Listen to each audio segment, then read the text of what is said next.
This is CGTN, China Global Television Network.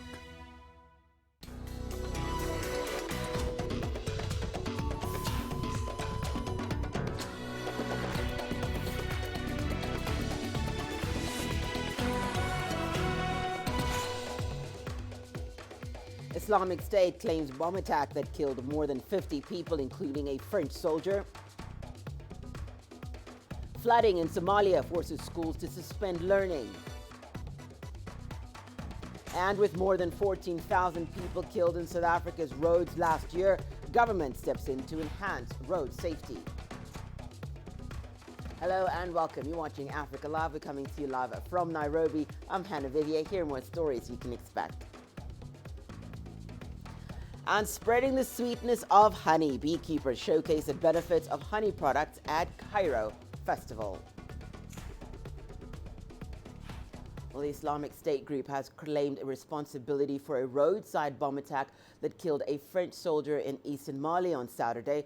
On its Telegram channel, ISIL claims its fighters detonated an explosive device on a French army convoy in the Indalimani area. The group also claimed responsibility for another attack on Friday that killed at least 53 soldiers and one civilian at a Malian army base in the same region.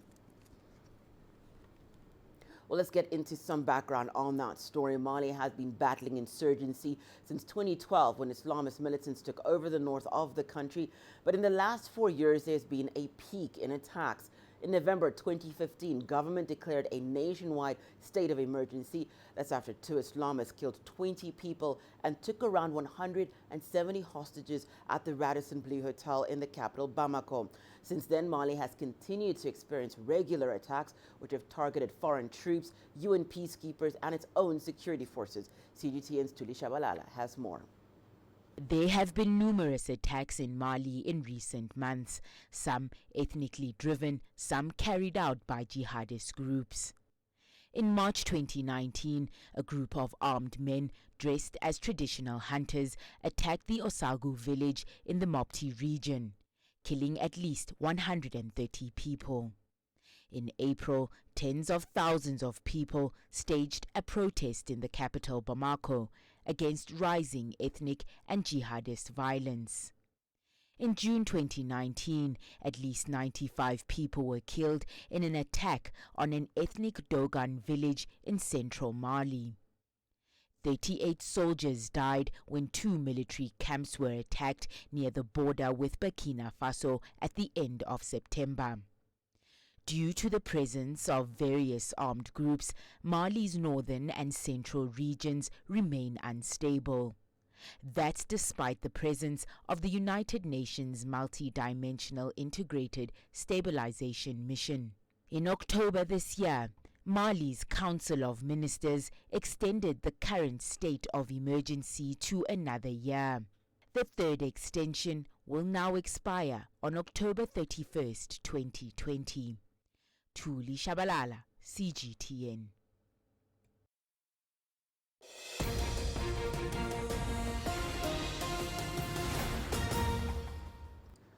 Well, in breaking news, half-marathon world record holder Jeffrey Kamworor has beaten a star-studded field to win the men's New York City Marathon. Kamworor cut the tape in a time of 2 hours, 8 minutes and 13 seconds for his second New York title. In the women's event, debutant Jocelyn Jebkowski claimed gold at 2 hours, 22 minutes and 38 seconds. Jebkowski is also the world record holder for the half marathon. Well, that was our breaking story. Just those two athletes from Kenya who have won the New York City Marathon.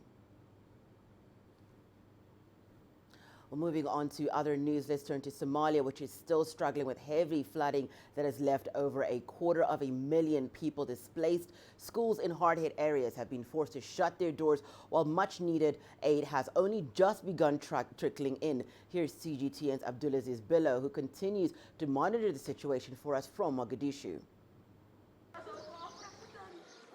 This is one of several schools affected by recent flooding in the central Somali town of Beledweyne.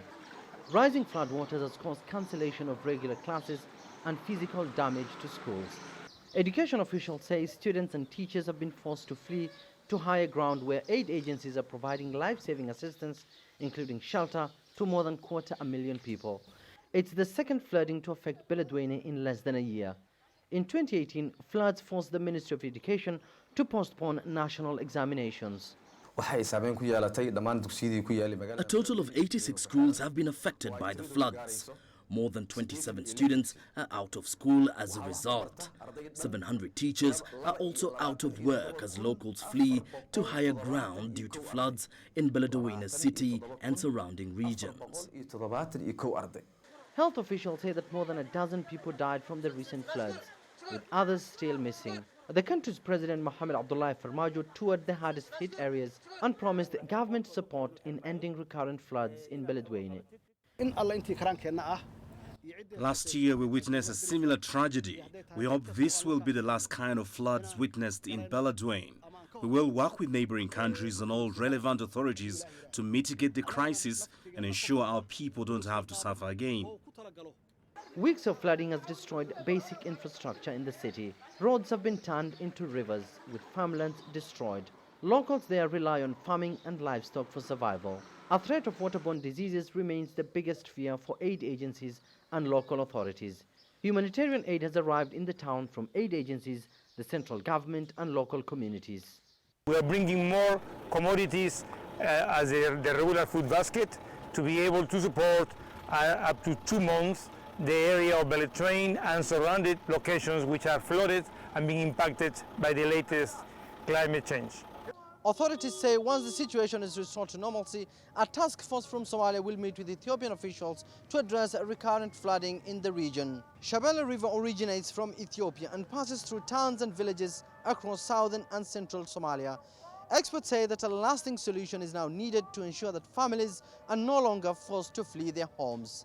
Abdulaziz Bilo, CGTN, Mogadishu, Somalia. More than 14,000 people were killed on South Africa's roads last year. The country's President Cyril Ramaphosa is calling on drivers to change their attitude to road safety. CGTN's Angela Coppola has more. South Africa leads the way when it comes to the number of people killed, maimed or injured on its country's roads. And there appears to be one common denominator that's causing the accidents. When you look at Africa, we are the least motorized continent in the world, yet we have the highest per capita road deaths. So it is a major problem. 98% of all road crashes are a result of human factors. So when we look at weather conditions or we look at road conditions, they play less of a role than human factors. And those human factors are distracted driving, drunk driving, not paying attention to the road. There's a deeper societal issue that has to do with a culture of lawlessness. The heart of road safety in this country comes down to you can drive a vehicle in this country unlicensed, without a driver's license and an unroadworthy car, and the chances of you getting away scot-free for years on end is very high. The South African government and its Department of Transport spends millions of dollars annually on road safety campaigns that are only focused on the 2 traditional holiday seasons. Another reason, obviously, is that there is a very dire need for more intervention at a younger level. So we need children to be educated about road safety. We need teenagers to be educated about road safety. And there is a gap there, and that really does need to be sorted out. In order to tackle the deathly low levels of road safety, government is set to introduce a demerit system in June next year, which deducts points off the driver's license until that person's license is either suspended or cancelled. We have reservations about that.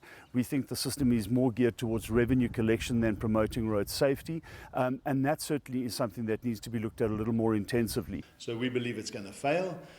Sadly, government is not listening again. They make this mistake over and over again, and it's certainly not going to tackle road safety. It is going to make a lot of money for the RTA and government, and that we believe is its motive and incentive as opposed to dealing with the road safety issues.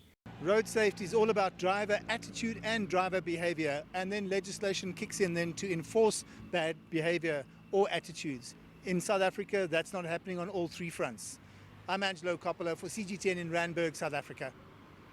Well, it's time now for us to take a short break and return. More news, including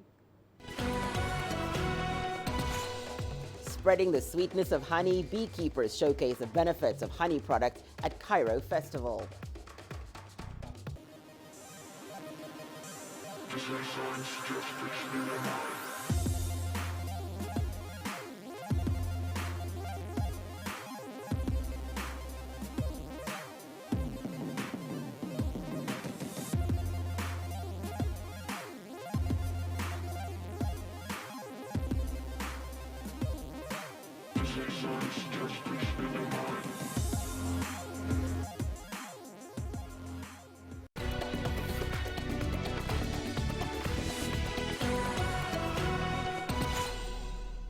Welcome back. You're watching Africa Live. Well, a lack of adequate public transport in the Democratic Republic of Congo has been a long-running problem. It's affected millions of people in the capital, Kinshasa. Efforts by the government to introduce new buses hasn't helped much due to the city's large and growing population.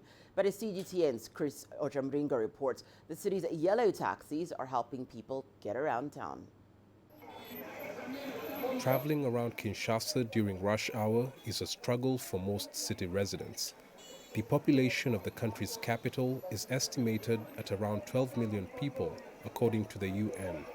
And with public transport struggling to meet people's needs, many rely on these yellow taxis to get to their destinations.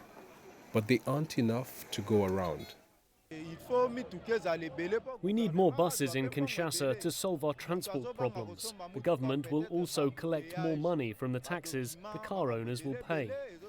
Some of the public minibuses are also in very poor shape. In 2016, the government introduced new buses to improve the transport problem, but the problem still persists. We have very many cars in this city, but very few roads. There are people who would like to buy new cars, but they'll have nowhere to drive them. Congolese authorities now collect more revenue from the motorists. All these taxis are required to pay fees to the government. If they are found without documents, they won't be allowed to operate. The DRC, like many African countries, is grappling with a rapidly growing population, which hasn't been matched with infrastructure.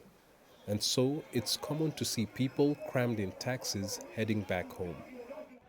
The yellow taxis, or ketch as they are known here, have brought some relief for Kinshasa residents traveling around town. But the construction of flyovers around the city has made traveling a nightmare for many residents seeking to get back home early during rush hour. Chris Ojamringa, CGTN, Kinshasa, Democratic Republic of Congo. Ethiopia is undertaking a mega housing project. Over 20,000 new homes will be built for residents in the capital, Addis Ababa. The construction of the villas is expected to take 2 years. Finance for the project comes from both government grants and bank loans. CGTN's Giram Chala is in Ethiopia, and he filed this report. Here, 20,504 houses will be built on the first round and will be completed in just 2 years' time. The units to be built here are part of the mega citywide housing project, which intends to build 500,000 houses. The mayor of Addis Ababa city, Takala Uma, says the projects will lift the heavy burdens of residents.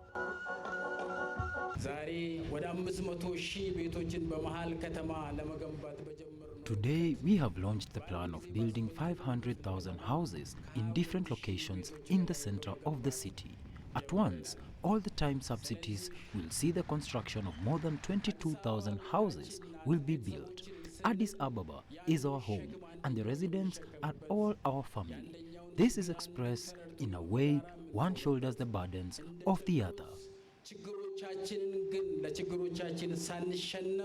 This new housing project that targets providing affordable houses for citizens will avoid evicting people from their original locations. People used to be obliged to relocate and live in other neighborhoods to make way for such development works. People who live in the center of the city will no longer be pushed to the suburbs to make way for this project. What we will do here is help people get houses in the same vicinity they were born and had social lives in. We will only improve their lives, not evict them. This is historic. Beneficiaries of the project simply are happy and hopeful. My forefather was a train operator and living in this same place. Same for both my parents. I was born and I'm still living in their house as well. Now that I know that I'm not moving anywhere and I can still get a modern house for me and my kids in just 2 years, this is great news.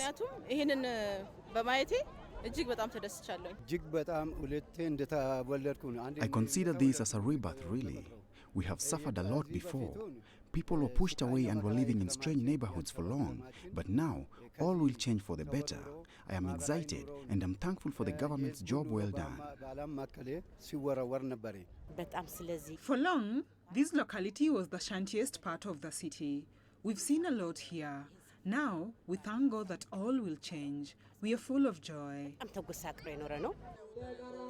The mayor has announced the construction works of all the units, which will house 102,520 people, will be done by local contractors. Addis Ababa is already known for its award-winning housing projects, which not only put shelter on the heads of residents, but also improved the living conditions of people. The new housing project, however, will play a facelift role for a better look of the city as well. Group Jala CGTN, Addis Ababa, Ethiopia. Well, to promote the culture of consuming more honey, Egypt has held its first ever honey festival. About 120 companies from 6 countries joined this new festival. Egyptians are among the least honey-consuming people in the world. With this event, beekeepers are trying to market the numerous benefits of honey products. CGTN's Adel El-Marouhi, CGTN's correspondent in Cairo, has more. A study on Egyptians' consumption of honey has shown that citizens consume just 200 grams a year. In comparison, Europeans consume 10 times that amount. That has encouraged honey producers here to create the first honey festival ever. I love the fact that we have a festival. There are countries which produce much less honey than we do, yet they hold such festivals annually. What we aim for is to hold it all over Egypt and not just in Cairo. With more than 100 million citizens, the potential honey and its products have in the market are encouraging. It's what has attracted foreign producers to join this first-of-its-kind event. Egypt's newly born festival aims to introduce the different kinds of honey to consumers and create awareness about their nutritious values. We are trying to make people move away from using chemicals and turn to natural remedies, to resort to the power of nature to get better and stronger. It's the first time we join this festival. We must promote honey as a main nutrient, not as a substitute. We are trying to boost the trust between producers and consumers. It's an opportunity for consumers to get to know the different kinds of honey and their benefits. Egypt produces over 9 kinds of honey, among them herbs, dessert, and banana. Because of its limited domestic consumption, Egypt has plenty of honey to export. Most of these companies export to Africa and the Gulf. To reach Europe, however, there are stricter requirements.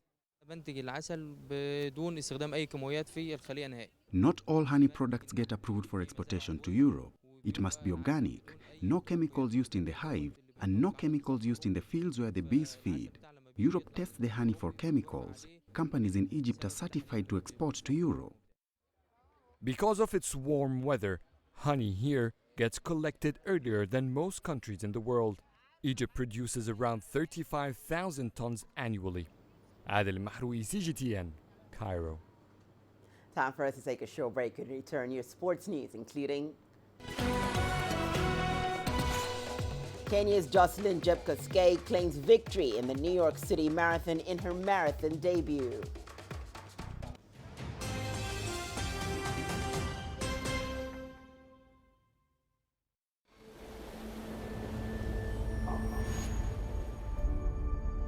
How would you create your legend? On the fields, on the tracks, in the arenas of Africa. Were you born to be a player? Could this moment be yours?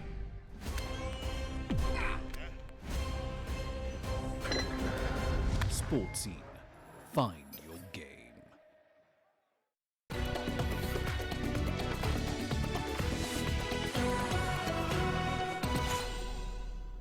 Welcome back. You're watching Africa Live, your sports news. After more than 40 years, Iranian women were finally allowed to attend football matches last month. South Africa, on the other hand, has always encouraged female fans to be part of the game since the establishment of clubs like Kaizer Chiefs and Orlando Pirates many decades ago. CTN's CS Duplessis has more. Football fans come in all shapes and sizes. They have different religious beliefs and political views. But the men and women attending the fixtures, watching the contests on television, all have one thing in common: football and their love for the beautiful game. I think to my side, because I love Orlando Pirates, I'm not going to give up on it. I'll always